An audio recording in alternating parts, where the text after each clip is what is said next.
শেষ বয়সে এসেও এমনইভাবে চোখের জল ফেলছে স্বামীহারা এক অসহায় বৃদ্ধা। এমনই এক হৃদয় বিদারক ঘটনা ঘটেছে কিশোরগঞ্জ জেলার নিকলী উপজেলার রোদ্দার পুড্ডার মাইজহাটি গ্রামে।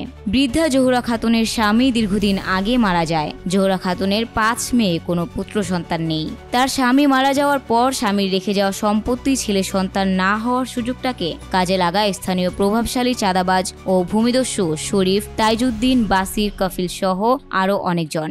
অসহায় বৃদ্ধা জোহরা খাতুন এর বাজারের জায়গা জোরপূর্বক দখল করে নেয়। দখলকৃত জায়গায় আদালতে তার মেয়ে রেনুজা বেগম বাদী হয়ে মামলা দায়ের করেন এবং আদালত থেকে একটি অস্থায়ী নিষেধাজ্ঞা প্রদান করা হয়। ভূমিদস্যুরা আদালতের আদেশকে অমান্য করে জায়গা দখল করে। এমতাবস্থায় চরম নিরাপত্তাহীনতায় ভুগছেন ভুক্তভোগী পরিবারটি। এ বিষয়ে ভুক্তভোগীর মেয়ে বাদী হয়ে নিকলী থানায় একটি লিখিত অভিযোগ দায়ের করেন। এ বিষয়ে নিকলী থানার ভারপ্রাপ্ত কর্মকর্তা কাজী আরিফ জানায়, আমরা একটি লিখিত অভিযোগ পেয়েছি এবং লিখিত অভিযোগটি মামলা হিসেবে রেকর্ড করেছি।